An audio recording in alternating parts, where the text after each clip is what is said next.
السلام علیکم۔ پاکستان زندہ باد the next world super power میں خوش آمدید۔ یہ ہے ایپیسوڈ 28 حصہ اول، اور آج ہم جناب ظہیر احمد میر کی کتاب دی نیوکلیئر امبریلا کے فراہم کردہ مواد کی گہرائی میں اتر رہے ہیں۔ آج ہم ایک ایسی جنگ کا جائزہ لے رہے ہیں جو خاموش ہے، نظر نہیں آتی، لیکن قوموں کو گھٹنوں پر ٹیک دیتی ہے۔ کتاب کے مطابق یہ معاشی جنگ ہے۔ بالکل، اور آج کی ہماری گفتگو کا مقصد یہی سمجھنا ہے کہ یہ جنگ کتاب کے مطابق کیسے لڑی جاتی ہے، اور وہ کون سی کمزوریاں ہیں جو اس کا راستہ ہموار کرتی ہیں۔ اچھا، کتاب ایک حل بھی پیش کرتی ہے، مسلم نیٹو کا تصور، اس پر بھی ہم غور کریں گے۔ تو آئیے شروع کرتے ہیں۔ یہ معاشی جنگ آخر ہے کیا، اور اس کے اوزار ہتھیار کون سے ہیں؟ کتاب میں تو ایک پوری فہرست دی گئی ہے۔ جی، فہرست کافی لمبی ہے، لیکن دیکھیں سب سے عام اور پہچانا جانے والا ہتھیار ہے پابندیاں، سینکشنز۔ سینکشنز؟ جی، لیکن مصنف کا پوائنٹ یہ ہے کہ ہم اس لفظ کو اس کی اصل سنگینی سے نہیں سمجھتے۔ اچھا، ساسے منجمد کر دیے جاتے ہیں، بینکوں کو عالمی نظام سے کاٹ دیا جاتا ہے، یہ کسی ملک کو عالمی برادری میں اچھوت بنانے کے مترادف ہے۔ یعنی یہ صرف معاشی تنہائی نہیں بلکہ ایک طرح کی سماجی اور سیاسی تنہائی بھی ہے۔ بالکل۔ لیکن کتاب میں اس سے بھی زیادہ براہ راست حملوں کا ذکر ہے، جیسے کرنسی پر حملہ۔ یہ چیز مجھے ہمیشہ بہت پراسرار لگتی ہے۔ یہ ہوتا کیسے ہے؟ یہ ایک بہت ہی کہہ لیں خطرناک ہتھیار ہے، اور کتاب اس کی وضاحت کرتی ہے۔ آپ تصور کریں کہ چند بہت بڑے عالمی مالیاتی ادارے مل کر کسی ملک کی کرنسی کو بڑی مقدار میں خریدنا شروع کر دیں۔ ٹھیک ہے۔ اس سے اس کی قدر مصنوعی طور پر بڑھ جائے گی۔ پھر جب وہ عروج پر ہو، وہ اچانک سے اسے بیچنا شروع کر دیں۔ مارکیٹ میں اس کرنسی کی بھرمار ہو جاتی ہے، اور اس کی قدر تیزی سے گرنے لگتی ہے۔ اور اس کا نتیجہ یہ نکلتا ہے کہ راتوں رات ملک میں مہنگائی کا طوفان آ جاتا ہے۔ جی، لوگوں کی زندگی بھر کی کمائی آدھی رہ جاتی ہے۔ یہ عوام کی جیبوں پر براہ راست ڈاکہ ہے۔ بالکل، یہ تو معیشت کے دل پر حملہ ہے۔ اور یہیں پر عالمی اداروں کا کردار سامنے آتا ہے، جس پر کتاب میں خاصی تفصیل سے بات کی گئی ہے۔ جیسے IMF؟ جی، IMF۔ جب کوئی ملک اس طرح کمزور ہوتا ہے تو اسے مدد کے لیے ان کے پاس جانا پڑتا ہے۔ اور بظاہر تو وہ مدد کے لیے آتے ہیں۔ بظاہر ہی، لیکن ان کے قرضوں کے ساتھ ایسی شرائط جڑی ہوتی ہیں جو مصنف کے مطابق اس ملک کی معاشی خود مختاری کو ہمیشہ کے لیے گروی رکھ دیتی ہیں۔ کتاب میں IMF کا ذکر ایک ہتھیار کے طور پر کیا گیا ہے، لیکن ایک ترک یہ بھی تو ہے کہ یہ ادارے خود ممالک کی غلط پالیسیوں کی وجہ سے آتے ہیں۔ بہت اہم سوال ہے۔ کتاب اس پر ایک واضح موقف لیتی ہے۔ مصنف کا کہنا ہے کہ ہاں، اندرونی کمزوریاں ہوتی ہیں، یقیناً ہوتی ہیں۔ صحیح، لیکن ان اداروں کی شرائط ان کمزوریوں کو دور کرنے کے بجائے انہیں مزید گہرا کر دیتی ہیں۔ وہ کیسے؟ مثال کے طور پر وہ آپ کو سبسڈی ختم کرنے کو کہتے ہیں، جس سے عوام پر مہنگائی کا بوجھ بڑھتا ہے اور اندرونی خلفشار پیدا ہوتا ہے۔ تو مصنف کے مطابق یہ مدد دراصل ایک جال ہے۔ اور اس جال کا سب سے اہم دھاگا شاید وہ ہے جسے کتاب میں سوئفٹ بلیک میل کہا گیا ہے۔ سوئفٹ، یہ کیا ہے؟ سوئفٹ یعنی SWIFT عالمی مالیاتی نظام کی شہرگ ہے۔ شہرگ؟ جی، یہ بینکوں کے درمیان رابطے کا ایک محفوظ میسیجنگ سسٹم ہے۔ یہ خود پیسے نہیں بھیجتا، لیکن یہ ادائیگی کے احکامات بھیجتا ہے۔ اس کے بغیر عالمی تجارت تقریباً ناممکن ہے۔ اچھا؟ اب سوچیں کہ کسی ملک کو اس نظام سے نکال دیا جائے۔ اس کا مطلب ہے کہ اس کے بینک عالمی سطح پر کوئی لین دین نہیں کر سکتے، نہ کچھ خرید سکتے ہیں، نہ بیچ سکتے ہیں۔ یہ تو معاشی طور پر کسی ملک کا گلا گھونٹ دینے کے برابر ہے۔ بالکل۔ کتاب میں ایران کی مثال دی گئی ہے۔ جب اسے سوئفٹ سے نکالا گیا تو اس کی معیشت دہائیوں پیچھے چلی گئی۔ اور FATF وہ بھی اسی طرح کا اوزار ہے؟ جی، کتاب FATF کو بھی ایک ایسے ہی اوزار کے طور پر پیش کرتی ہے، بظاہر منی لانڈرنگ روکنے کے لیے، لیکن استعمال سیاسی دباؤ کے لیے بھی ہو سکتا ہے۔ اور جب ہم سوچتے ہیں کہ شاید یہ سب کچھ صرف مالیاتی دنیا تک محدود ہے، تو کتاب ایک اور خوفناک پہلو سامنے لاتی ہے: خوراک اور توانائی کو بطور ہتھیار استعمال کرنا۔ جی، اور مصنف کے نزدیک یہ معاشی جنگ کا سب سے بے رحمانہ پہلو ہے۔ بے رحمانہ؟ جب آپ کسی ملک کی گندم کی درآمد روک دیں یا سردیوں میں اس کی گیس سپلائی میں تکنیکی خرابی پیدا کر دیں، تو آپ حکومت پر نہیں، عوام پر حملہ آور ہوتے ہیں۔ آپ بھوک اور سردی کو بطور ہتھیار استعمال کرتے ہیں۔ جی، تاکہ عوام اپنی حکومت کے خلاف اٹھ کھڑے ہوں۔ مقصد ملک کے اندر سے عدم استحکام پیدا کرنا ہوتا ہے۔ تو اگر ہم ان تمام ہتھیاروں کو ایک ساتھ دیکھیں، پابندیاں، کرنسی حملے، اداروں کا دباؤ، بینکنگ ناکہ بندی اور خوراک و توانائی کا کنٹرول، تو یہ واقعی ایک خاموش ایٹم بم کی تصویر بنتی ہے۔ بالکل، شہر ملبے کا ڈھیر نہیں بنتے، لیکن معیشتیں ملبے کا ڈھیر بن جاتی ہیں۔ اور یہی سب سے خوفناک بات ہے۔ جی، اور اگر یہ ایک بم ہے تو یہ کسی کمزوری کا فائدہ اٹھا کر ہی پھٹتا ہے۔ تو کتاب اس بارے میں کیا کہتی ہے؟ وہ دراڑیں کون سی ہیں جہاں سے یہ تباہی اندر آتی ہے؟ آخر یہ حملے اتنے مؤثر کیوں ہیں؟ آپ نے بالکل صحیح نقطہ پکڑا۔ کتاب کا دوسرا حصہ اسی تجزیے پر ہے، اور اس میں پہلی اور سب سے بنیادی کمزوری، جسے مصنف ماسٹر کی کہتے ہیں، وہ ہے ڈالر پر انحصار۔ ڈالر پر انحصار۔ جی، عالمی معیشت کا پورا ڈھانچہ ڈالر کے گرد بنا گیا ہے۔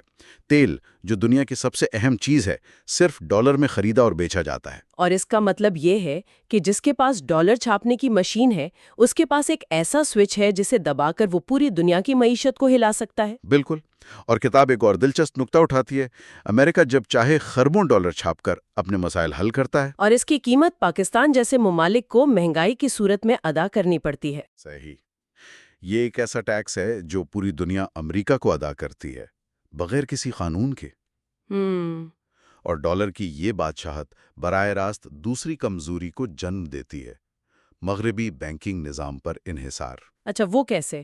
کیونکہ تمام تجارت ڈالر میں ہونی ہے، تو ہر ملک مجبور ہے کہ وہ اپنا پیسہ امریکی اور یورپی بینکوں کے ذریعے بھیجے۔ مطلب آپ کا پیسہ ان کے سسٹم میں پڑا ہے۔ جی، اس کا مطلب ہے کہ وہ جب چاہیں ایک بٹن دبا کر آپ کے اربوں ڈالر کے اثاثے منجمد کر سکتے ہیں، جیسا انہوں نے ایران، وینزویلا اور روس کے ساتھ کیا۔ بالکل، آپ اپنے ہی پیسے تک رسائی کھو دیتے ہیں۔ یعنی یہ ایک ایسی زنجیر ہے جس کی کڑیاں ایک دوسرے سے جڑی ہوئی ہیں۔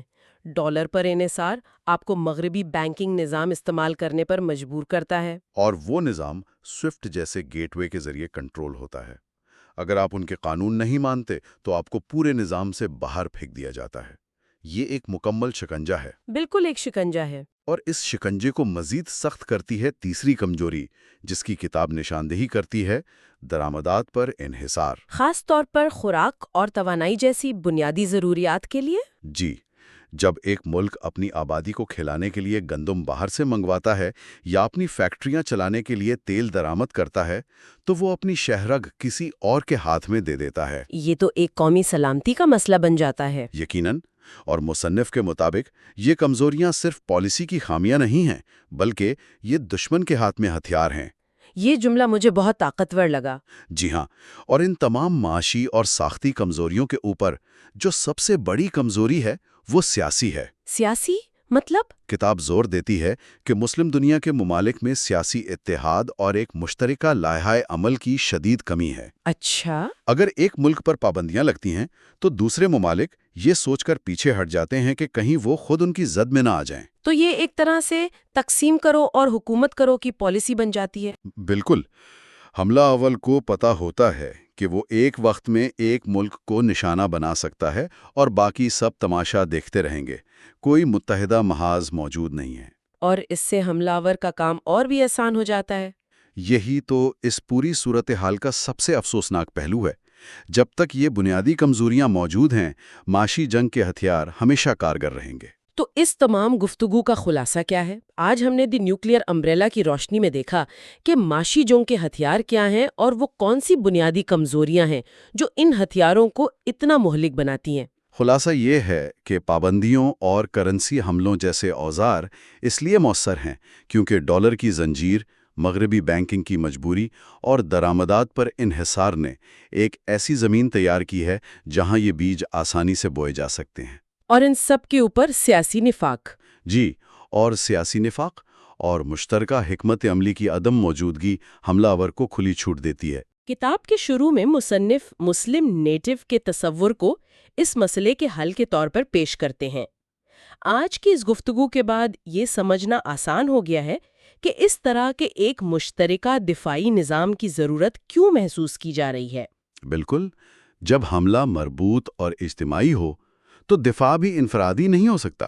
اسے بھی اجتماعی اور مربوط ہونا پڑے گا۔ اور یہی بات ہمیں گہری سوچ پر چھوڑ جاتی ہے۔ اگر یہ انحصار کی زنجیریں ہی اصل جڑ ہیں تو کیا ایک مشترکہ معاشی ڈھانچہ، مثلا ایک مشترکہ کرنسی، جی ایک مشترکہ کرنسی، ایک مشترکہ بینکنگ سسٹم یا ایک مضبوط تجارتی بلاک، کیا یہ سب ان خاموش ایٹم بموں کے خلاف واقعی کتاب کے عنوان کی طرح ایک نیوکلیئر امبریلا ثابت ہو سکتا ہے؟ یعنی ایک مؤثر حفاظتی چھتری؟ جی، یا پھر اصل سوال یہ ہے کہ کیا اس چھتری کو بنانے کے لیے جس اتحاد کی ضرورت ہے وہ پہلے ممکن بھی ہے؟ السلام علیکم اور پاکستان زندہ باد، the next world super power میں خوش آمدید۔ یہ ہماری کتاب دی نیوکلیئر امبریلا، جسے جناب ظہیر احمد میر نے لکھا ہے، پر مبنی سیریز کا 28واں ایپیسوڈ پارٹ 2 ہے۔ آج کی دنیا میں جنگیں صرف میدان میں نہیں لڑی جاتی، ایک بہت بڑی جنگ معاشی میدان میں بھی جاری ہے، اور آج ہم اسی معاشی جنگ کے لیے مصنف کے پیش کردہ دفاعی نقشے پر گہرائی سے بات کریں گے۔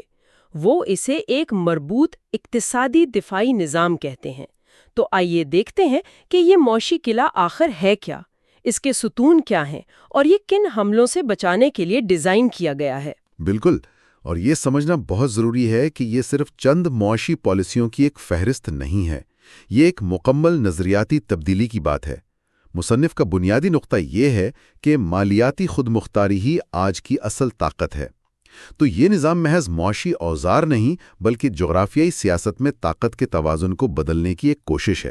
یعنی ایک قسم کا معاشی ڈیٹرنس؟ جی، آپ نے بالکل صحیح کہا، یہ معاشی ڈیٹرنس کا ہی ایک تصور ہے۔ معاشی ڈیٹرنس، یہ تو بہت طاقتور اصطلاح ہے۔ تو چلیں اس قلعے کی بنیادوں کو دیکھتے ہیں۔ کتاب میں 6 بڑے ستونوں کا ذکر ہے۔ پہلا نام ہے مسلم سوئفٹ، یعنی MPSN۔ نام سے تو لگتا ہے کہ یہ موجودہ عالمی ادائیگی کے نظام سوئفٹ کا متبادل ہے۔ کیا یہ اتنا ہی سادہ ہے؟ بنیادی طور پر ہاں، لیکن اس کے پیچھے کا جو مقصد ہے نا وہ بہت گہرا ہے۔ دیکھیں، آج عالمی تجارت کا تقریباً سارا نظام سوئفٹ پر چلتا ہے، جو چند ممالک کے کنٹرول میں ہے۔ اچھا، یہ انہیں ایک زبردست طاقت دیتا ہے کہ وہ کسی بھی ملک کو اس نظام سے باہر نکال کر اس کی معیشت کو راتوں رات مفلوج کر سکتے ہیں، اور ہم نے یہ ہوتے ہوئے دیکھا بھی ہے۔ جی بالکل۔ تو MPSN کا مقصد ہی اسی انحصار کو ختم کرنا ہے۔ یہ ایک متوازی، محفوظ اور ایک آزاد نظام کا خاکہ ہے جو رکن ممالک کو آپس میں تجارت کی اجازت دے گا، بغیر کسی بیرونی سیاسی دباؤ کے۔ اچھا، تو یہ مالیاتی خود مختاری کی طرف پہلا قدم ہے، لیکن ایسا نظام بنانے کے لیے تو زبردست تکنیکی مہارت اور تمام رکن ممالک کے درمیان مکمل ہم آہنگی کی ضرورت ہوگی۔ آپ کا نقطہ بالکل درست ہے۔ کتاب میں اس کے نظریاتی ڈھانچے پر زیادہ زور دیا گیا ہے، لیکن یہ بات واضح ہے کہ اسے حقیقت بنانے کے لیے بے پناہ سیاسی ارادے اور تکنیکی سرمایہ کاری کی ضرورت ہوگی۔ یہ کوئی سوئچ آن کرنے جیسا کام نہیں بلکہ کئی سالوں پر محیط ایک منصوبہ ہوگا۔ ٹھیک ہے، اب آتے ہیں دوسرے ستون پر، جو اس سے بھی بڑا لگتا ہے، اسلامک فائنینشل شیلڈ فنڈ، اور یہاں $500 ارب کی ایک بہت بڑی رقم کا ذکر ہے۔ یہ تو کئی ممالک کی مجموعی معیشت سے بھی زیادہ ہے۔ اتنا بڑا فنڈ کس لیے؟ یہ ایک اجتماعی معاشی حفاظتی جال کا تصور ہے۔ اسے یوں سمجھیں جیسے ایک محلے کے تمام گھر والے مل کر ایک ایمرجنسی فنڈ قائم کر لیں۔ اچھا، کہ اگر کسی ایک گھر میں آگ لگ جائے یا کوئی اور آفت آ جائے تو باقی سب مل کر اس کی مدد کریں۔ اس فنڈ کا مقصد یہی ہے کہ اگر کوئی رکن ملک کسی بڑے معاشی بحران کا شکار ہو، جیسے اس کی کرنسی پر اچانک حملہ ہو جائے یا اسے ڈیفالٹ کا خطرہ ہو، تو یہ فنڈ اسے فوری مالی مدد فراہم کرے۔ یہ تو IMF کے متبادل جیسا لگ رہا ہے، لیکن $500 ارب جمع کرنا اور پھر اس بات پر اتفاق کرنا کہ کس کی مدد کرنی ہے اور کب کرنی ہے، یہ حقیقت پسندانہ ہے۔ یہ اس پورے نظام کا سب سے مشکل اور شاید سب سے اہم سوال ہے۔ مصنف کا خیال اس اجتماعی بقا کے اصول پر مبنی ہے کہ اگر ایک رکن کمزور ہوگا تو پورا اتحاد کمزور ہوگا۔ لیکن اس کے لیے تو بے مثال سیاسی اتحاد کی ضرورت ہوگی۔ جی، اور شفافیت کی بھی۔ اس فنڈ کو چلانے کے لیے ایک غیر جانبدار اور بااختیار بورڈ بنانا ہوگا جس کے فیصلے سب کو قبول ہوں۔ کاغذ پر یہ ممکن ہے، لیکن عملی طور پر یہ اس نظام کا سب سے بڑا امتحان ہوگا۔ سمجھ گئی، یعنی یہ باہمی اعتماد کی بنیاد پر کھڑا ہے۔ چلیں اگلے نقطے پر بات کرتے ہیں، مسلم کموڈٹی ایکسچینج، یعنی خوراک اور توانائی کی تجارت کے لیے ایک مشترکہ پلیٹ فارم۔ تو کیا یہ ایک طرح کی مشترکہ منڈی ہے؟ منڈی سے تھوڑا زیادہ۔ دیکھیں، عام کموڈیٹی مارکیٹس عالمی قیمتوں کے اتار چڑھاؤ اور سٹے بازی کے رحم و کرم پر ہوتی ہیں۔ اس ایکسچینج کا مقصد خوراک اور توانائی جیسی اسٹریٹجک اشیاء کو اس سٹے بازی سے محفوظ رکھنا ہے۔ یہ رکن ممالک کو آپس میں براہ راست تجارت کا موقع دے گا، جس سے قیمتوں میں استحکام آئے گا۔ یعنی اسے یوں سمجھیں جیسے چند دوست مل کر ایک مشترکہ کچن یا راشن کا نظام بنا لیں تاکہ کسی کو بھی اچانک بازار میں مہنگائی یا قلت کا سامنا نہ کرنا پڑے۔ بالکل، آپ نے بہترین مثال دی ہے۔ یہ وسائل کی اجتماعی ملکیت اور تقسیم کے نظام کی طرف ایک قدم ہے۔ مطلب اگر ایک ملک میں گندم کی فصل اچھی ہوئی ہے اور دوسرے کو تیل کی ضرورت ہے تو وہ ڈالر کے بجائے آپس میں براہ راست تجارت کر سکیں۔ اس سے وسائل اتحاد کے اندر ہی رہیں گے۔ اور یہیں سے شاید چوتھا ستون نکلتا ہے، کرنسی سواپ نیٹ ورک۔ کتاب کہتی ہے کہ یہ ملکوں کی کرنسی کو گرنے سے بچاتا ہے۔ یہ کیسے کام کرتا ہے؟ آپ نے صحیح پکڑا۔ یہ بنیادی طور پر وہی تصور ہے، لیکن زیادہ منظم طریقے سے۔ کرنسی سواپ معاہدوں کے تحت دو ممالک پہلے سے طے شدہ شرح پر ایک دوسرے کی کرنسی میں ایک مخصوص رقم کا تبادلہ کرتے ہیں۔ اچھا۔ اس کے دو بڑے فائدے ہیں۔ پہلا، جیسا آپ نے کہا، باہمی تجارت کے لیے ڈالر پر انحصار ختم ہو جاتا ہے۔ دوسرا، یہ کرنسی پر ہونے والے حملوں کے خلاف ایک بہت مؤثر ڈھال ہے۔ تو اگر کسی ملک کی کرنسی کو اسپیکیولیٹرز نشانہ بناتے ہیں جی، تو وہ اپنے دوست ممالک سے سواپ لائن کے ذریعے غیر ملکی کرنسی حاصل کر کے اپنی کرنسی کو سہارا دے سکتا ہے۔ تو ہمارے پاس ادائیگیوں کا ایک نظام ہے، ایک بہت بڑا مالیاتی فنڈ ہے، اجناس کی منڈی ہے اور کرنسیوں کو سپورٹ کرنے کا ایک نیٹ ورک ہے۔ ایسا لگتا ہے کہ یہ تمام ٹکڑے مل کر ایک بڑے مقصد کو پورا کرتے ہیں، اور وہ ہے پابندیوں کا مقابلہ کرنا۔ کیا کتاب میں اس کا براہ راست ذکر ہے؟ دونوں کا مجموعی نتیجہ ہے۔ مصنف کا ترک یہ ہے کہ یک طرفہ اقتصادی پابندیاں آج کے دور کا سب سے بڑا ہتھیار ہیں۔ یہ نظام اسی ہتھیار کو ناکارہ بنانے کے لیے ڈیزائن کیا گیا ہے۔ لیکن کیا یہ نظام خود پابندیوں کا شکار نہیں ہو سکتا؟ اگر مسلم سوئفٹ بنانے والے ممالک پر ہی پابندیاں لگ جائیں تو کیا ہوگا؟ یہ ایک بہت اہم نقطہ ہے۔ دیکھیں، اس نظام کی کامیابی اسی بات پر منحصر ہے کہ اس میں شامل ممالک کی تعداد اور معاشی حجم کتنا بڑا ہے۔ اگر چند چھوٹے ممالک مل کر یہ نظام بنائیں تو انہیں نشانہ بنانا آسان ہوگا، لیکن اگر دنیا کے کئی بڑے تیل پیدا کرنے والے زرعی اور صنعتی ممالک اس اتحاد کا حصہ ہوں تو ان سب پر ایک ساتھ پابندیاں لگانا تقریباً ناممکن ہو جائے گا۔ اچھا، تو یہ اجتماعی دفاع کا اصول ہے، تعداد میں حفاظت ہے۔ بالکل۔ اگر ایک ملک پر پابندی لگتی ہے لیکن اس کے پاس MPSN کے ذریعے ادائیگیوں کا راستہ ہے، کموڈیٹی ایکسچینج سے توانائی اور خوراک مل رہی ہے، تو پابندیاں اپنا اثر کھو دیتی ہیں۔ ٹھیک ہے، یہ اجتماعی سودے بازی کی طاقت ہے۔ اور آخری چھٹا ستون ہے food and energy security alliance. یہ کموڈیٹی ایکسچینج سے کیسے مختلف ہے؟ یہ تو تقریباً ایک ہی بات لگتی ہے۔ ان میں ایک باریک لیکن اہم فرق ہے۔ کموڈیٹی ایکسچینج روزمرہ کی تجارت کا پلیٹ فارم ہے، ایک مارکیٹ ہے، اور یہ الائنس؟ جبکہ یہ الائنس ایک بحرانی رد عمل کا طریقہ کار ہے، ایک گارنٹی ہے۔ اس کا کام صرف تجارت نہیں بلکہ بحران کے وقت فوری طور پر خوراک اور توانائی کی فراہمی کو یقینی بنانا ہے۔ اچھا، جیسے کسی ملک میں خشک سالی آ جائے؟ جی، فرض کریں کسی رکن ملک میں خشک سالی آ جاتی ہے یا سیلاب سے فصلیں تباہ ہو جاتی ہیں تو یہ الائنس فوری حرکت میں آئے گا اور دوسرے رکن ممالک اپنے اسٹریٹجک ذخائر سے اس ملک کو خوراک اور توانائی فراہم کریں گے۔ یہ 6 ستون مل کر واقعی ایک مکمل معاشی قلعہ بناتے ہیں، لیکن صرف دفاعی دیواریں کھڑی کرنا کافی نہیں ہوتا۔ آپ کو یہ بھی معلوم ہونا چاہیے کہ حملہ کہاں سے اور کب ہو سکتا ہے۔ کتاب میں اسی مقصد کے لیے ایک اقتصادی انٹیلیجنس کمانڈ کا تصور بھی دیا گیا ہے۔ یہ تو کسی فوجی یونٹ جیسا نام لگتا ہے۔ اور اس کا کام بھی ویسا ہی ہے۔ یہ اس پورے نظام کا آپ کہہ سکتے ہیں کہ دماغ ہے۔ مصنف کا نقطہ نظر یہ ہے کہ معاشی جنگ میں رد عمل کا انتظار نہیں کیا جا سکتا، آپ کو فعال اور پیشگی اقدام کرنا پڑتا ہے۔ یعنی یہ بحران آنے سے پہلے حرکت میں آئے گا؟ بالکل، اس کا کام ان سازشوں، منصوبوں اور حملوں کا پہلے سے سراغ لگانا ہے جو معیشت کو غیر مستحکم کر سکتے ہیں۔ یہ معاشی میدان میں ایک انٹیلیجنس ایجنسی کی طرح کام کرے گا۔ ماخذ میں کچھ مخصوص خطرات کی نشاندہی کی گئی ہیں جن کی یہ کمانڈ نگرانی کرے گا۔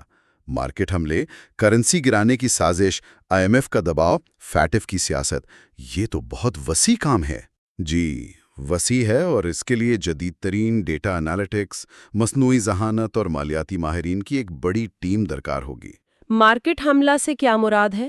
مارکیٹ حملہ کا مطلب ہے کہ منظم طریقے سے بڑی مقدار میں کسی ملک کی کرنسی یا سٹاک بیچے جائیں تاکہ مارکیٹ میں خوف و ہراس پھیلے۔ یہ کمانڈ غیر معمولی تجارتی ہجوم اور پیٹرن پر نظر رکھے گا۔ اور IMF کا دباؤ یا فیٹف کی سیاست؟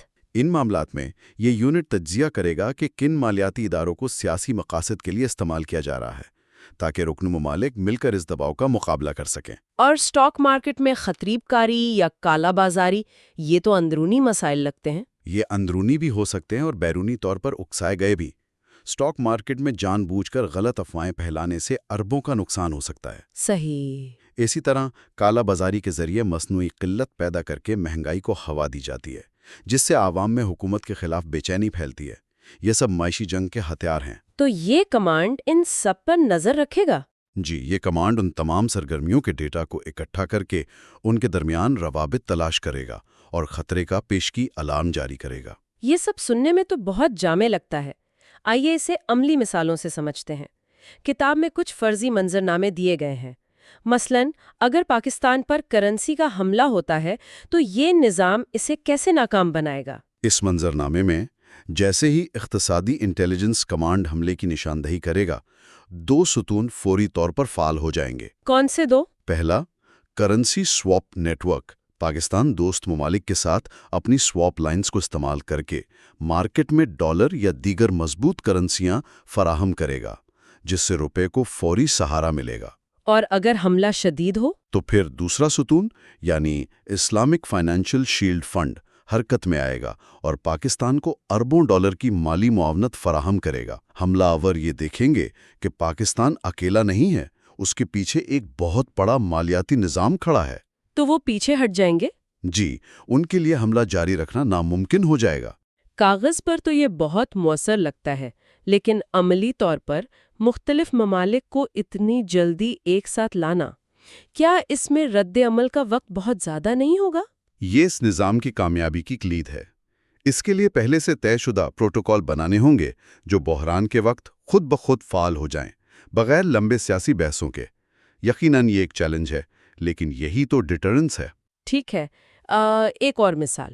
کسی خلیجی ملک پر پابندی لگتی ہے اور وہ ناکام ہو جاتی ہے، یہ کیسے ممکن ہوگا؟ یہ اس نظام کی سب سے بڑی آزمائش ہوگی۔ اس صورت میں وہ ملک عالمی مالیاتی نظام سے کٹ جانے کے باوجود تنہا نہیں ہوگا۔ وہ اپنی تجارت کیسے کرے گا؟ وہ اپنی تیل کی تجارت مسلم سوئفٹ یعنی MPSN کے ذریعے جاری رکھے گا۔ اسے اپنی غذا اور دیگر ضروریات کے لیے مسلم کموڈیٹی ایکسچینج سے سب کچھ مل جائے گا۔ اور اس کا مالیاتی نظام؟ وہ فائنینشیل شیلڈ فنڈ کی حمایت کی وجہ سے مستحکم رہے گا۔ اس طرح پابندیاں عملی طور پر غیر مؤثر ہو جائیں گی۔ یعنی اس کا مقصد پابندیوں کو بے معنی بنانا ہے۔ ایک اور منظرنامہ افریقیہ میں خشک سالی کا ہے، اس کا رد عمل کیسے ہوگا؟ یہاں food and energy security alliance اپنا کام کرے گا۔ جیسے ہی کسی افریقی رکن ملک میں غذائی بحران پیدا ہوگا، الائنس کا ریپڈ رسپانس میکانزم فعال ہو جائے گا۔ دوسرے رکن ممالک جیسے پاکستان یا ترکی، جن کے پاس اضافی زرعی پیداوار ہے، وہ فوری طور پر متاثرہ ملک کو خوراک فراہم کریں گے۔ اور آخر میں انتخابات پر بیرونی دباؤ کو بے اثر کرنے اور عالمی تیل بحران کو کنٹرول کرنے کی بھی بات کی گئی ہے۔ یہ معاشی نظام سیاسی معاملات پر کیسے اثر انداز ہو سکتا ہے؟ یہ دونوں نکات معاشی خود مختاری کے براہ راست نتائج ہیں۔ جب کسی ملک کی معیشت مستحکم ہو، وہ بیرونی قرضوں پر انحصار نہ کر رہا ہو، تو اس پر سیاسی دباؤ ڈالنا انتہائی مشکل ہو جاتا ہے۔ کیونکہ بیرونی طاقتیں اکثر معاشی کمزوریوں کا ہی فائدہ اٹھاتی ہیں۔ بالکل، اگر وہ کمزوری نہ رہے تو دباؤ بھی بے اثر ہو جاتا ہے۔ اسی طرح اگر تیل پیدا کرنے والے بڑے ممالک مسلم کموڈیٹی ایکسچینج کے ذریعے اپنی پیداوار اور قیمتوں کو آپس میں مربوط کر لیں تو وہ عالمی تیل کی منڈی میں استحکام لا سکتے ہیں۔ یہ سب سن کر ایسا لگتا ہے کہ مصنف ایک ایسی دنیا کا تصور کر رہے ہیں جہاں ممالک کے درمیان معاشی اعتماد کی سطح بہت بلند ہے، یہ موجودہ عالمی سیاسی منظرنامے سے بالکل مختلف تصویر ہے۔ بالکل، اور شاید یہی کتاب کا سب سے بڑا پیغام ہے۔ یہ صرف ایک معاشی منصوبہ نہیں بلکہ معاشی جنگ جیتنے کی ایک حکمت عملی ہے۔ مصنف کا نظریہ اس تصور پر مبنی ہے کہ آج کے دور میں اصل جنگیں میدان جنگ میں نہیں بلکہ معاشی میدان میں لڑی جاتی ہیں۔ جس کی معاشیت مضبوط اور خود مختار ہے وہی اصل میں آزاد اور طاقتور ہے۔ تو خلاصہ یہ ہے کہ دی نیوکلیئر امبریلا میں پیش کیا گیا یہ خاکہ صرف ڈالر یا IMF کا متبادل نہیں بلکہ یہ ایک مکمل خود مختار معاشی بلاک بنانے کا منصوبہ ہے جو اپنے ارکان کو بیرونی دباؤ سے بچا کر ان کی خود مختاری اور وقار کا تحفظ کر سکے۔ جی، یہ ایک ایسی معاشی چھتری ہے جس کے نیچے تمام رکن ممالک پناہ لے سکیں۔ اس کا مقصد کسی سے ٹکراؤ نہیں بلکہ اپنے دفاع کو اتنا مضبوط بنانا ہے کہ کوئی حملہ کرنے کی جرات نہ کرے۔ یہ تمام ماخذ ایک جامع اقتصادی خود مختاری کا نقشہ پیش کرتا ہے۔ اس ساری گفتگو سے ایک گہرا سوال ذہن میں آتا ہے۔ اس طرح کے کسی بھی نظام کو حقیقت بنانے کے لیے معاشی اور تکنیکی ڈھانچے کے علاوہ رکن ممالک کے درمیان کس سطح کے سیاسی اتحاد اور باہمی اعتماد کی ضرورت ہوگی؟